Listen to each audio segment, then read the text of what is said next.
In this video, we're going to talk about why athletes quit. I'm going to quantify it. We're not going to talk about the emotional side, but we're going to actually look at the numbers and basically the formula or the problem that is dictating this. And so if you're thinking about making a career in coaching or you want to own a business someday in gymnastics, this is actually what you need to understand to increase your retention rate and to understand why athletes are going to quit down the road. Now, there's some nuance to it. We can play with some numbers a little bit, but for the most part, it's going to answer the big question is, how long do I have to work with an athlete before they quit? Because it's pretty straightforward. So we're gonna dive in and we're going to hopefully answer this for you. So why do athletes quit? That's the question we want to ask ourselves. Why do they quit?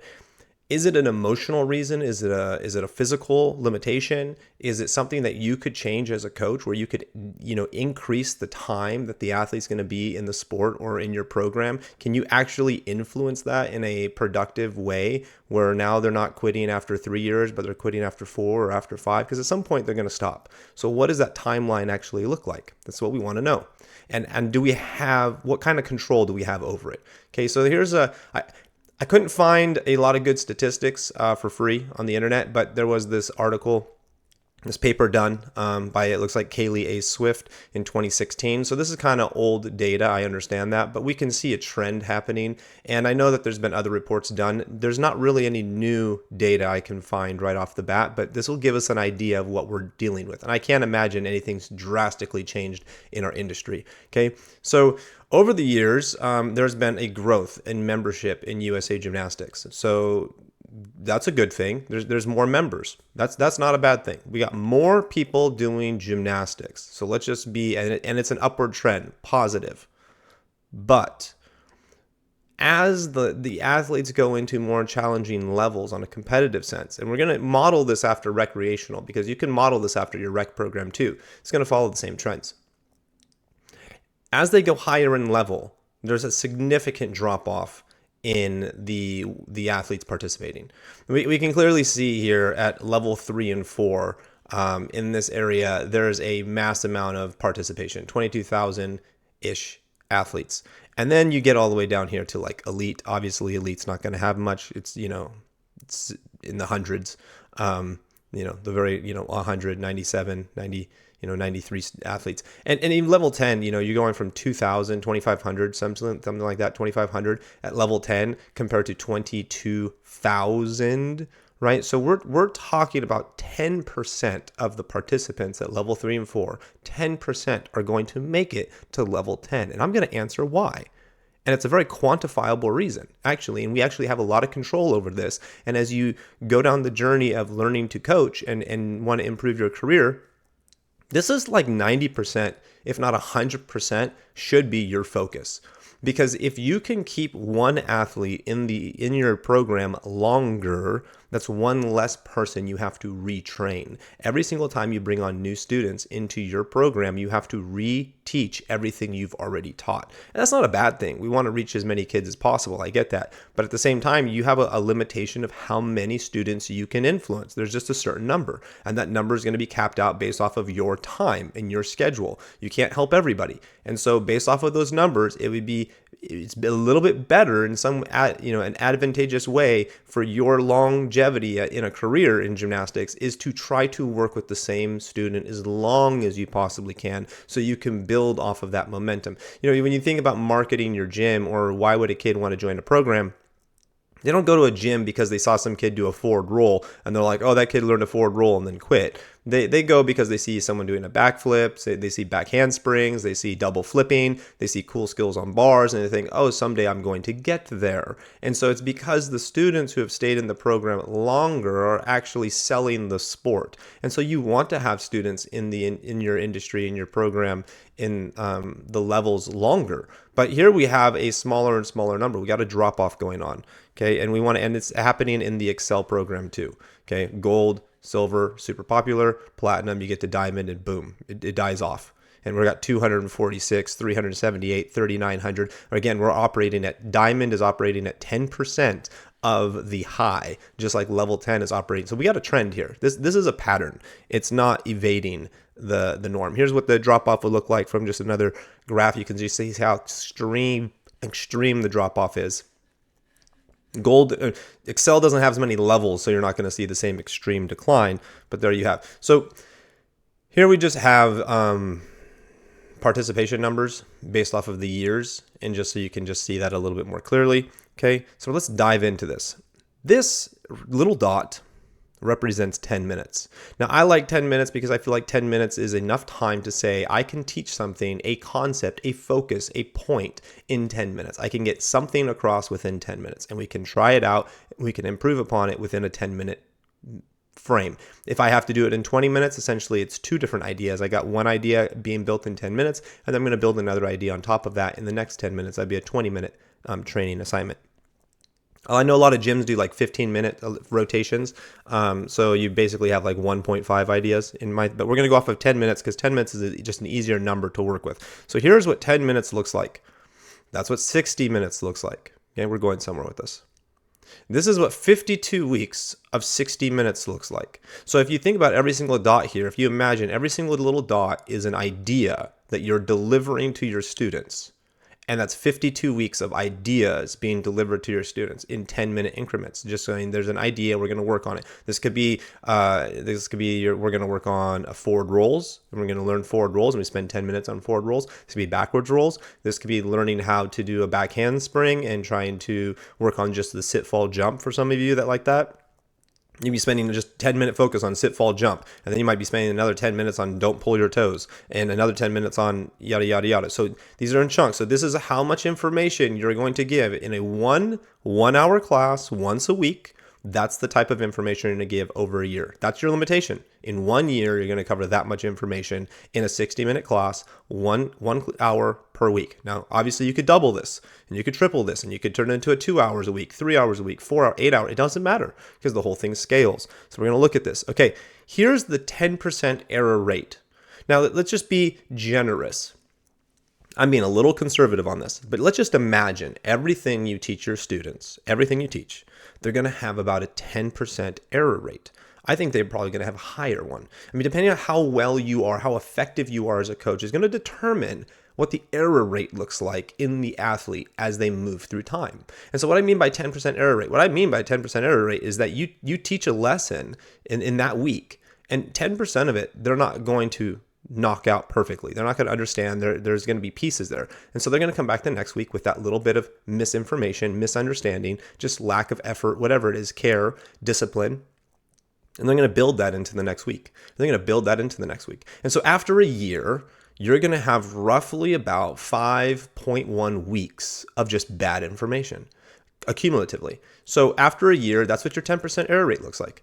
And we're being generous. I mean, there could be a 25% error rate. There could be a 30% error rate in the sense of quality of expectation of what they're actually achieving compared to what they should actually be doing in 1 year. And so here we have a 1 year with a 10% error rate. Here's what 10 years looks like. So in 10 years, you would just have all your errors brought with you if you could not fix them. So let's think about this. Year 1, I have a 10% error rate. Then I go into year 2.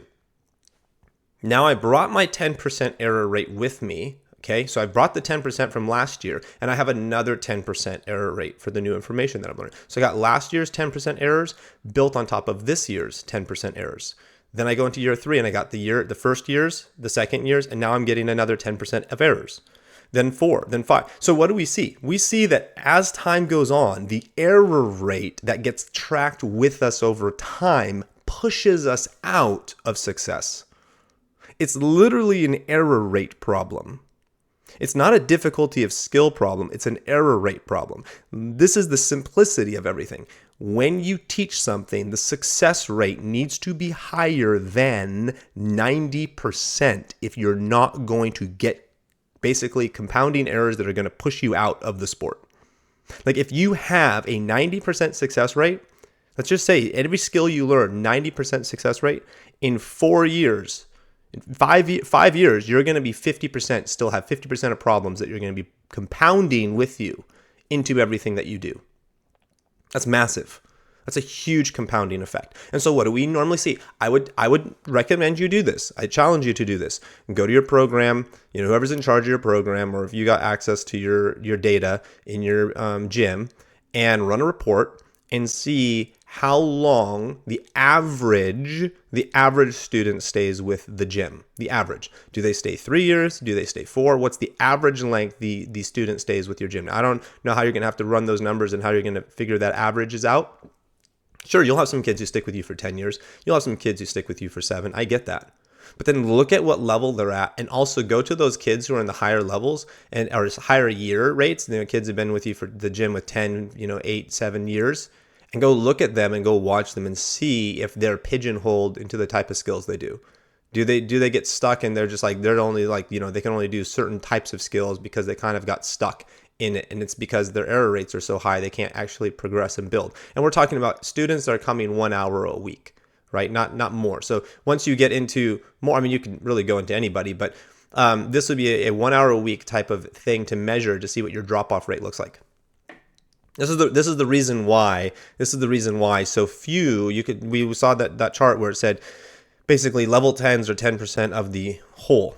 This is the reason why there's such a small level, because to become a level 10, you actually have to be a person who has such a less error rate than everybody else who averages out. And so this is the reason why you see such a quick drop off, is because of this. I want you to think of it differently though. So let's think of this a little bit differently. Let's just imagine we're going to teach 10 skills. So in year 1, we teach 10 skills. And in year 2, we build off of those 10 skills. So we're not teaching those 10 skills. We're teaching 10 new skills, but we're building out of those 10 skills we taught. Well, that means that skill 10, let's just say skill 10 is just wrong. We just failed at skill 10. By the time we go to year 2, well, skill 9.1 is going to have a problem, and skill 10.1 is going to have a problem because it's coming out of skill 10. And then we get to year 3, and then we get to year 4, and it just builds, and we see this. See that it's very clear. It's clear as day. Students don't learn how to run. Then they go try to do vault. They can't hit the springboard hard enough to actually go over the vault table, but then they still try. People do 1,000 trillion different drills and they never fix the run. And the run is still not aggressive enough. It doesn't accelerate. And so the run never gets solved. And by year 2, 3, 4, they're capping out. And you get to a point where in vault, for instance, in competitive, where the students round off. Let's just say back handspring. They don't have back whips. They don't develop back tumbling properly enough, so that when it comes time to learn your Chankos, where they could be learning them, they can't because their back tumbling is not where it needs to be. And so they can't learn your Chankos early on. So your Chankos get taught much later in somebody's development, or not at all. And so then the athlete's stuck in Sukes. When your Chankos is just actually a better, easier, simpler skill to learn that's just more efficient. And yet it is not being taught because the previous skills before it have errors, have problems in them, so that the athlete can't cross it over to vault. Your Chankos are super easy. I don't understand why they don't get taught more. I understand why they don't get taught more.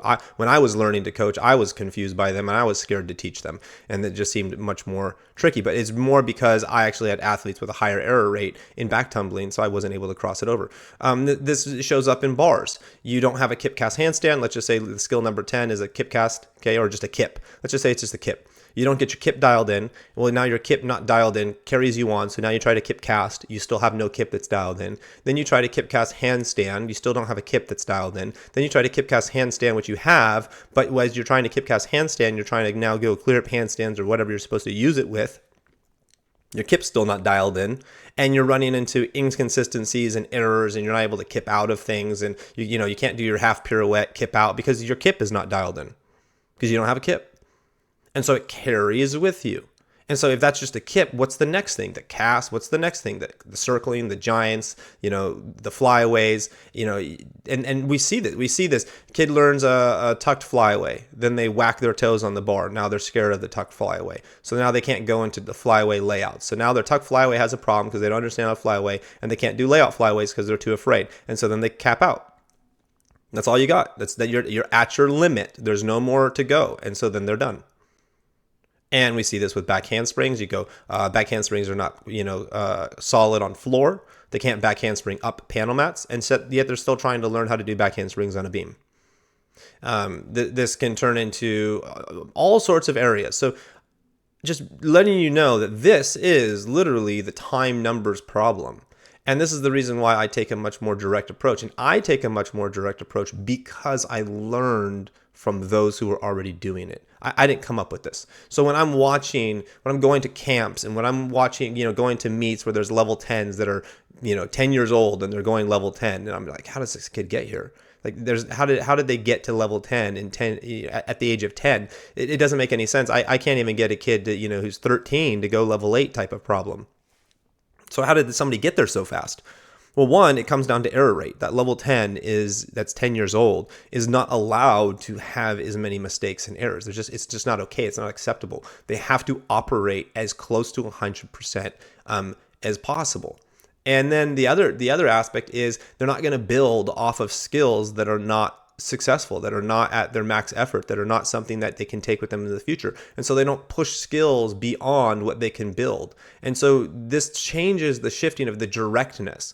Another issue would be is how many skills you start teaching somebody and then how much time is wasted. If, let's just say, a back handspring on a high beam takes 1 year to develop, then you could ask yourself the question, why am I teaching a handstand? Why am I teaching a cartwheel? Why am I teaching a back walkover on the high beam when each one of those, let's pretend each one of those takes 6 months to develop. That's 1.5 years. There we go. So again, 18 months and 6 is 1.5 years. So 1.5 years for those 3 skills when you could just set aside 1 year and just work on the back handspring on the high beam, because you can cross over a back handspring on floor and develop it to a high beam. The back handspring on floor is not contingent on your ability to handstand, cartwheel, or back walkover. You have a back handspring on floor. And so all you have to do is take your back handspring on floor and cross it over to the high beam. But instead of doing that, we have athletes who have back handsprings on floor, and then they go to the high beam and they work on handstands and cartwheels and walkovers.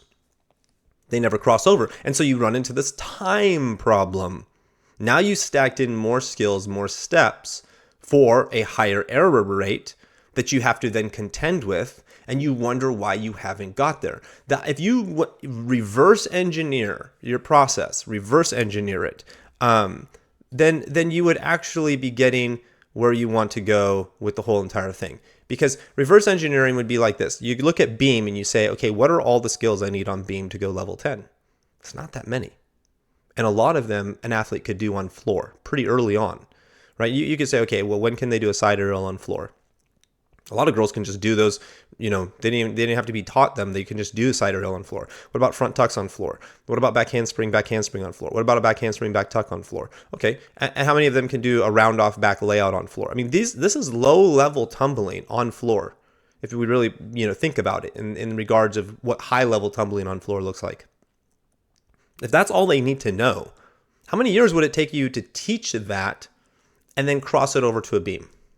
But instead, we stick all these intermediate steps, what I call half steps. We stick all these half steps in between these things. And so we never get there. While there's only really 4, 5, 6 skills to learn, we put in 15. And this happens across the board everywhere. This is floor, this is vault, this is bar. Bars especially has tons of half steps that don't even need to exist. You know what a bar routine is? A bar routine is like really straightforward. Kip cast handstand, some sort of circling, in-bar circling type of support circling skill. Clear hip handstand, toe shoot handstand, stalled handstand. One of those 3. Okay, so you got kip cast handstand, some sort of support circling to handstand skill. Okay, so now we have 2 things. Now I'm going to call a kip cast just one skill because they work together, even though they're technically 2 separate ones. And then we have a support circling skill, so that's 2 skills. Okay, then I don't even need a giant, but I should learn it. So we're going to say giant is really a half step. I don't really need it. I just need to learn it. Okay, but we're going to use it. So we got giant now. Then I need to learn how to fly away. Okay, a tuck fly away, a layout fly away, those are all half steps. I just need to do a double back off the bars. So I got now 4 skills. Kip cast handstand, 1 skill. We're calling it 1 skill, even though they're 2. Okay, support circle, that's 2 skills. Giant, 3 skills. Fly away, double back, 4 skills. Now I need a high to low and a low to high. Bing. Yes, you need some sort of turning skill. Okay, fine. So we're at 7 skills. So I need to learn how to turn, which would be a blind full. And then I need to do a low to high. That can be your hiccup or your shaposh. Okay, low to high, and your high to low. That's your pack or your shoot over bail. That's it. That's really all you need. Like the base layer of all you need. Okay, then you can worry about connections. Then you can worry about all the things. It's not a lot of skills. If you ask yourself, If I could work on each thing, if I could get one skill every single year, how many years would it take me to get there? Okay, 7 years. So you start at 8, you start at 8 years old, and in 7 years you're 15. You're level 10 by 15. If you could do each one of those things in a year, and that should be achievable. The problem is we spend times on millions of other things. We never develop the physicality that the athlete needs, and they carry all their problems with them. They never learn how to straight leg lift, so they have bent knees when they do leg lifts. They never learn how to press the handstand or how to cast a handstand with straight elbows. They can't do 10 pull-ups, so they're not even strong in their upper body. They can't do 10 handstand push-ups. Like, they don't even have the physicality for the event that they're even doing the skills on. They don't go through their numbers properly. They do giants with bent elbows and, bad core positions. And so when they go to learn layout flyways, they don't understand their timing of when they're supposed to release, and they, yada, and it just builds. They don't have good layout flyaways, so then when they go to learn packs, they struggle. They don't have good layout flyaways, so when they go to double back, it just pings off the bar and it doesn't go up, it goes out because their layout flyaways aren't where they're supposed to be. Because instead of thinking about every skill I learn, I need to have better than a 90% success rate in accuracy in execution. We're talking about a 9.0. Every single skill needs to look like a 9.0 or higher. And if you want to survive within 3 years, you need to get every skill close to a 9.5 or 9.7. If you're going to push that timeline out even farther and you want that person to stick with you even longer, past 3 years, to the 4, to the 5, to the 6 year mark. If you want to get to the 8 year mark, you need to get things looking much closer to 9.9 if you want to get to that 8 year mark without getting pushed out by your errors. And so this is the quantifiable, just data. This is the formula. This is all you really need to be thinking about. When I think about gymnastics, when I think about recreational gymnastics, I think what is the most direct route to learning something well that I'm not going to have to go back to and reteach later on, because I need them to be able to take it with them into the future. If they cannot do that, we're going to have a problem. And I don't want to have that problem. And I don't want them to have that problem because I know it's going to be the reason why they quit down the road. They don't know how to throw their hips or hip extend properly. So when they go to learn back handsprings, they struggle. And then they get the back handspring, but they can never get the back layout because they don't know how to throw and hip extend properly. It's not aggressive enough. It just builds. It just becomes the same problem. A front head spring has the same hip action as a back handspring has. A back handspring and front head spring have the same hip action that a back layout has, that a front layout, punch front layout has, hip action. They all have the same hip action. And yet we never get really, really good at it in one place and then stack it through everything else. Instead, all 4 places it has to be taught. Heel drive more, throw more, heel drive more, throw more, heel drive more, throw more. The same thing. Why do we have to have the same conversation if you should have just learned it the first time and then learned how to apply it to all the other places? And so this is why kids get stuck, and this is why they get frustrated. And this is, how many kids are learning pullovers on a bar in a recreational program, and they're not required to do pull-ups? Well, pull-ups are boring and it's conditioning, and why would that be fun? What type of mindset are we setting inside the child if we say you don't have to be prepared for the skill that you're trying to learn? What does that do for their future? These are the kids who want to huck and chuck skills. These are the kids who want to throw back layouts in a loose, archy position, and then they want to learn how to twist. And no one's held them to the standard of having a proper layout with proper head position, with proper core shape, with proper timing, getting, hollow at the horizontal position in the back layout. It's like no one's getting them to where they need to be because the mindset has not been set up that says we need to operate from a less than 90% error rate so that we can actually build into our future. And so instead they're carrying things with 50% error rate, with 75%. They're getting away with stuff. And then it's pigeonholing them eventually to pushing them out because they're going to plateau. They will plateau because of their errors. They're not plateauing because of their success. And kids are not quitting because they're successful. I have never taught a kid a double backflip on a trampoline and the next day they say, oh, I want to quit gymnastics now. I learned a double back. Usually they're like, what can I do next? Like, I never knew I could do this. And so kids are quitting because they are not learning. Learning comes from success. The only reason why you see the lowest levels have the highest volume of students participating is because at the lowest levels is the highest opportunity for success, because you're building off of their own preparation that they came into your gym with. At 1, 2, 3, 4, 5, 6, 7 years old, they've already learned how to run, jump, skip, hop, roll. They've learned, they got preparation. And so when you apply them to the skills that they need to learn, forward rolls, backwards rolls, handstands, cartwheels, those skills work with the preparation that the student already came in. But then when you start learning higher level skills, you actually have to prepare for those higher level skills because they demand more effort, more energy, more everything. And yet then you wonder, well, why is my kid plateauing? It's like because you were leveraging your success off of their preparation they were doing at home. Now you need to actually leverage the success based off of the preparation you're doing inside the facility. And because you didn't enter with the mindset that preparation matters and it has to happen first to prevent the error rates that we're going to have moving forwards, we turn into a huck and chuck, hope and pray, just try it out. We'll figure it out as we go type of thing with no expectations, nothing that we can build on. And yeah, we get excited. We get excited that the kid who is struggling gets the back handspring. Everybody gets excited about that. Everyone gets excited that the kid who does the back handspring, who couldn't do it, does it. Even though their elbows are bent, they're throwing their head, the core is out, their knees are bent, they're landing in a squatted position. We're like, yeah, you did it. It's like, yeah, that's exciting that you overcame a struggle, but is that the correct struggle to be overcoming? And is that struggle actually going to build them into the future? Now, for some people, yes. But then again, look at the number of kids. You got a gym of 500 students in it, 300 students in it, 100 students in it. How many of them are going to overcome the struggle consistently for 4 years, 5 years, 6 years? How many of them are going to go through that back handspring struggle again and again and again and again and again, year after year after year? They're not. Eventually, they're going to be done. Eventually, they're going to be like, well, I can do one back handspring, but I can't connect two. Or I can do two back handsprings, but I can't get the back tuck. Or I can get the back tuck, but I can't get the layout. At some point, they're going to say, I don't want to struggle anymore. It's not fun. And the preparation that is going to be needed as you keep pushing skills into higher difficulty is they're going to need more and more preparation, but you're moving away from the preparation because the expectation has not been built and there's no foundation for them to carry with them into the future. And so then they got to go back and learn how to have core positions. They got to go back and learn how to jump properly. They got to go back and learn how to push through their arms and have proper head position and have awareness. And that's going backwards in time. And so as they want to go learn the layout, they have to go back in time and relearn all the things they should have already known how to do before they got to layout. And so it's constantly moving forwards, backwards, moving forwards, backwards. This is the number game. This is the issue. And so I'm just hoping that this is painting a picture for you that you can quantify the problem and you're not going to escape it. This is an information issue.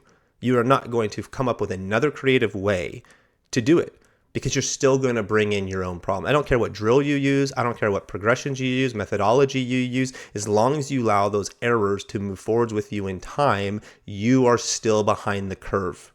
You are not accelerating into your future. You are actually slowing down. You just can't see it. Because you're as a coach, I've been this coach. Come up with a new drill, a new setup, a new something. Oh, I solved it. No, you didn't. You didn't solve it because you had a problem in the first place. The fact you had a problem to solve is the problem. You should have never had a problem in the first place. Gymnastics operates best in the sense of getting a student to the highest level or getting a student to their fullest potential operates best from a position of success builds into success. But what ends up happening is ego takes in and we say, oh, you're successful here, let's push it into failure. And so we push somebody into failure to push them into their limitation. And we say, oh, we scraped by and barely made it. Now let's try to fix it, figure it out, and then we'll scrape by and barely make it. It's not success building into success.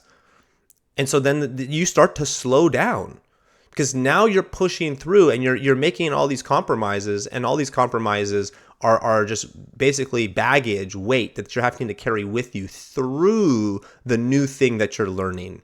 Through the new thing that there's an art form to how many problems can I have with me going into the future.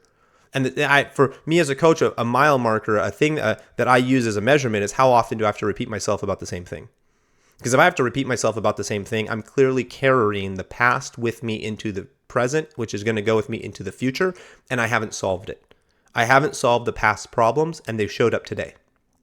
If I'm repeating myself about something that I know should have been solved yesterday, and I'm repeating about it today, clearly I did not do a good enough job getting rid of the problem. And that's how you have to start your expectations. This is how you get coaches. I don't know if you've ever seen coaches like this where a coach walks into the room or starts the conversation, every kid just changes demeanor. They know the expectation that's being demanded of them and they transform into that expectation. It's crazy. It's really awesome to see. So this is the numbers problem.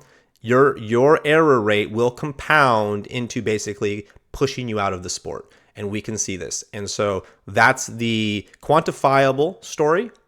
And there is an emotional side to everything, but until you get your numbers figured out, it really doesn't make a difference. This is the reason why I choose a more direct path, a more direct approach into learning and teaching, because I want to take one student as far as they possibly can go, not based off of things that I do have control over, but I'm not aware of. I don't want those components to be the reason why they quit. And so if you have control over this, my encouragement to you is to start thinking about what errors are you allowing the students to bring with them into the future, and how is that going to compound over time and actually be the reason why they no longer progress, which will lead into the reason why they quit.